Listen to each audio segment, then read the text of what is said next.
Israel ও Hamas যুদ্ধবিরতিতে সম্মত হয়েছে, এটি কি উম্মার জন্য ইতিবাচক? অবশ্যই ইতিবাচক, কারণ যুদ্ধ আসলে কখনো কোনো কল্যাণ বয়ে আনে না।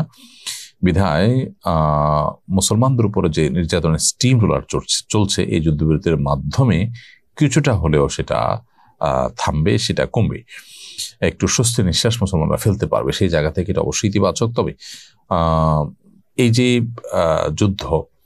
এই যুদ্ধ যে ইহুদিবাদীরা বাঁধিয়েছে এবং সেই যুদ্ধকে তারা জিইয়ে রাখছে, এই যে যুদ্ধে মূলত ফিলিস্তিনিদের যে পরিমাণ ক্ষয়ক্ষতি হয়েছে সেটা আসলে পোষানো খুবই কঠিন, বিশ্ব মানবতার জন্য সেটা লজ্জাজনক অধ্যায়। তো সেটা করে তারা একটা জনপদকে ধ্বংস করে যখন শেষ করেছে, আর হয়তো ধ্বংস করার মতো আপাতত কিছু আর পাচ্ছে না। যুদ্ধবিরতি দিয়ে আবার মুসলমানদেরকে কিছু কাজ করে নতুন করে তারা রিনোভেশন করবেন, একটু মাথা উঁচু করে দাঁড়াবার চেষ্টা করবেন, সেটাকে আবার হয়তো ভাঙার জন্য তারা চেষ্টা করবে। সেজন্য তারা যুদ্ধবিরতি দিয়েছে কিনা জানি না, যে সব ভাঙা শেষ হয়ে গেছে, সব ধ্বংস করা শেষ হয়ে গেছে, এখন আর যুদ্ধ করার সুযোগই হয়তো ওইভাবে রাখেনি, তারা সেভাবে মেসাকার করেছে। সেজন্য যুদ্ধবিরতি দিয়ে আবারও মুসলমানদেরকে গুছিয়ে আনার সুযোগ দিয়ে সর্বশান্ত করার চেষ্টা তারা করবে কিনা আল্লাহ তাআলা ভালো জানেন। তো এই জন্য আপাত দৃষ্টিতে এটি স্বস্তির এবং আনন্দের হলেও প্রকৃত অর্থে এটা আমাদের জন্য নানা কারণে শঙ্কারও বটে। বিধায় আমরা আল্লাহ সুবহানাহু ওয়া তাআলার কাছে শুকর আদায় করছি। ঠিক একই সঙ্গে আমরা আশা করব যে পৃথিবীর মোড়ল মাতবররা যারা আছেন, দায়িত্বশীল যারা আছেন, তারা এখানে দায়িত্বশীল ভূমিকা রাখবেন এবং এই যুদ্ধ চিরতরে বন্ধের উদ্যোগ তারা গ্রহণ করবেন। ইকবাল আহমেদ, আপনার প্রশ্ন, আপনি লিখেছেন, ঋণ রেখে নিজের উপার্জিত টাকা দিয়ে ওমরা করতে পারবো কি? উল্লেখ্য, ঋণ পরিশোধ করছি অল্প অল্প করে, তবে বিগত কয়েক বছর ধরে খুব ইচ্ছে করছে ওমরা করবার জন্য। বা ইকবাল আহমদ, আপনার ঋণ পরিশোধ করবার জন্য যদি আপনি কোনো একটা সিস্টেম ঠিক করেন, কিস্তি করে নেন এবং সেটা সিস্টেমিক্যাল ওয়েতে পরিশোধ হতে থাকে, আপনার যে প্রাপক যার কাছ থেকে ঋণ নিয়েছেন তিনি যদি আপনাকে সেই ঋণ এভাবে কিস্তিতে নিতে প্রস্তুত থাকেন, তাহলে সেক্ষেত্রে আপনি ওমরা করতে পারেন, অসুবিধা নেই। অর্থাৎ আপনার এই ওমরা এটা যেন ঋণের টাকা না দিয়ে ওমরা করা না হয়। যেহেতু ঋণের টাকা আপনি অল্প অল্প করে দিচ্ছেন, সিস্টেম করে নিয়েছেন, অতএব সেই সিস্টেম ঠিক রেখে ওমরা করতে পারলে আপনি করবেন। তবে এক্ষেত্রেও যদি আপনি ওমরা না করে সে টাকা দিয়ে আপনার ঋণ কমিয়ে ফেলতে পারেন, দিয়ে ফেলতে পারেন, সেটা অবশ্যই আপনার জন্য অধিকতর উচিত হবে এবং উত্তম হবে। ঋণগ্রস্ত হয়ে আপনি ঋণের টাকা বাকি রেখে ওমরা করা আপনার জন্য প্রশংসনীয় বিষয় নয়। আপনার মন চাচ্ছে অনেক বছর ধরে, সেটা বুঝতে পেরেছি, কিন্তু মনের চাওয়ার চাইতে আসলে আল্লাহ রাব্বুল আলামিনের চাওয়া পূরণ করাটাকে বেশি গুরুত্বপূর্ণ মনে করতে হবে। ঋণ পরিশোধ করাটাকে আল্লাহ সুবহানাহু ওয়া তাআলা আবশ্যক করে দিয়েছেন।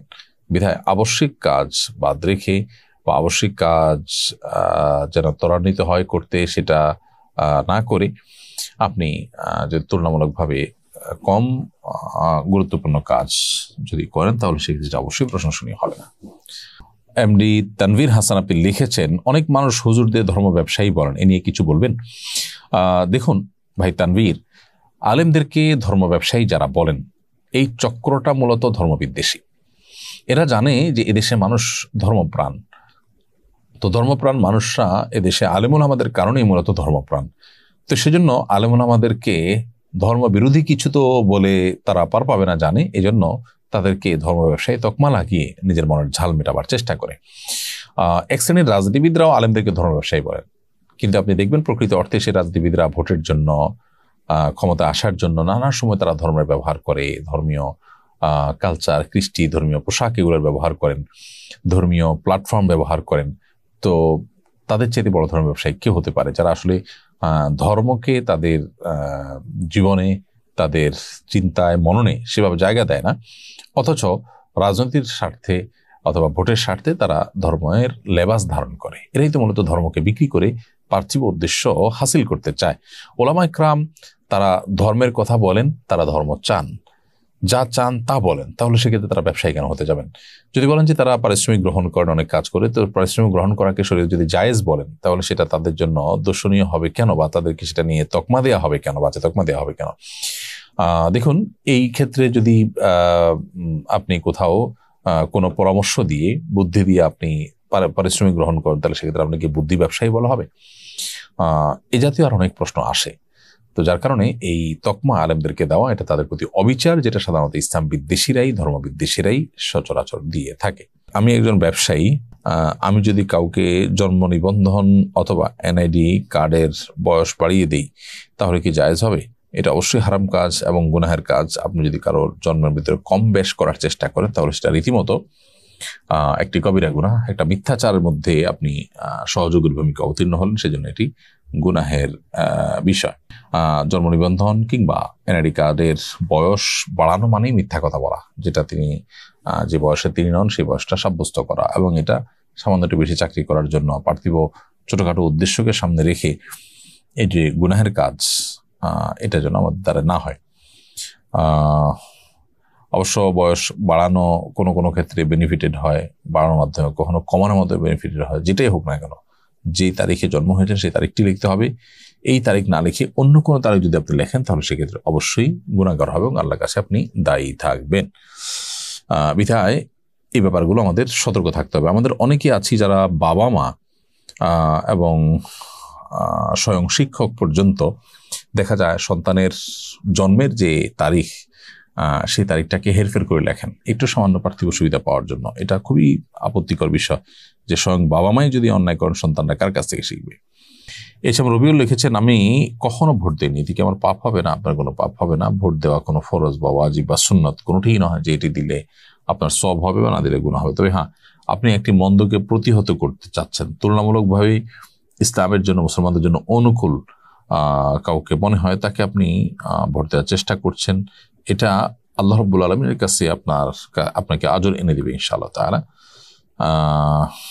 তবে আপনি ভালো কেউ নির্বাচিত হোক সেটা চাইলেন, মন্দ কেউ যেন না আসতে পারে চেষ্টা করলেন, সেটা আপনার সাথে থাকলে করবেন। কিন্তু আপনি ভোটারই হননি অথবা ভোট দেওয়ার অপশনই আসে নাই বা ইচ্ছাকৃত ভোট দেননি, এর কারণে আপনার কোনো গুনাহ হবে না। ব্যাপারটা এরকম না যে ভোট দেওয়াটা ফরজ কিংবা ওয়াজিব। হ্যাঁ, ভোট দিলে আপনি ন্যায়সঙ্গতভাবে দিবেন, অন্যায়ভাবে দিবেন না, এবং অন্যায়কে রুখবার জন্য দিবেন, এটা আপনার কর্তব্য, সেটা ভিন্ন বিষয়। আমি ভূমি অফিসের কর্মকর্তা। নামজারি ও খাজনা দেওয়ার ক্ষেত্রে মানুষের ভোগান্তি কমাতে অনলাইন সিস্টেম রয়েছে, কিন্তু সাধারণ মানুষের অনলাইন সম্পর্কে ধারণা কম থাকায় সরাসরি অফিসে আসে, তখন আমরা তাদের দোকানে পাঠাই অনলাইনে আবেদন করতে। এতে দোকানিরা সুযোগ পেয়ে বেশি টাকা নিয়ে নেয়। এক্ষেত্রে আমি কি অফিস টাইমের বাইরে নিজের ব্যক্তিগত ল্যাপটপ ইন্টারনেট ব্যবহার করে খরচ নিয়ে তাদের আবেদন করে দিতে পারবো? অবশ্যই আপনি এটি পারবেন। আপনার অফিস টাইমের বাইরে যদি তাদের জন্য বুঝতে অসুবিধা হয় সেরকম কোনো বিষয়, আপনি তাদের আপনার অ্যাডভোকেসি, তাদের অ্যাসিস্ট্যান্স, আপনি এই জাতীয় যদি সার্ভিস দেন তাহলে সেক্ষেত্রে আপনি দিতে পারেন। অফিস টাইমের বাইরে এটা আপনি করতে পারেন। তবে এমন না হয় যে আপনার কাছে আসলো, কাজটা আপনি করতেই পারেন, কিন্তু আপনি শুধুমাত্র নিজের কাছে যেন সে যায় এবং সার্ভিসটা নেয়, পয়সা দেয়, সেজন্য তাকে ঘোরালেন তার কাছে, এরকমটি করলে সেটা নাজায়েজ হয়ে যাবে। আপনার কাছে যেটা তার করার আছে এটা করে ফেলতে হবে এবং অফিস টাইমে করবেন। একই কাজ আপনি অফিস টাইমে না করে তাকে অন্য সময় করলেন, আপনার দেখা দেওয়ার দায়িত্ব যদি থাকে তাহলে সেটা আপনার জন্য হালাল হবে না। হ্যাঁ, আপনার একটা দায়িত্বের মধ্যে পড়ে না, যার মতো আবেদন করে আসতে হয়, বাইরের লোকজন করে ভিড় বা জুলুম, তো সেক্ষেত্রে আপনি অবশ্যই এটা করতে পারেন। হতাশা ও দুশ্চিন্তা মুক্ত থাকার উপায় কি, এ ব্যাপারে কোনো আমল আছে কিনা?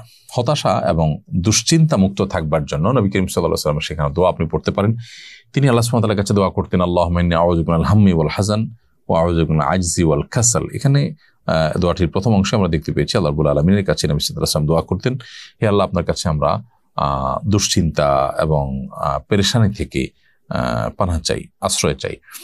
তো এই যে দুশ্চিন্তা, পেরেশানি, এটা থেকে আল্লাহ সুবহানাহু ওয়া তাআলার কাছে পানাহ চাওয়ার শিক্ষা আল্লাহ সুবহানাহু ওয়া তাআলা দিয়েছেন। এখানে কিন্তু পেরেশানি থেকে মুক্ত থাকার কথা বলা হয়েছে, বিধায় আপনি পেরেশানি থেকে মুক্তির জন্য এই দোয়াটা পড়তে পারেন। দ্বিতীয়ত, দুরুদের আমল যেটা আছে, দুরুদ শরীফ, সেটা আপনি পড়তে পারেন।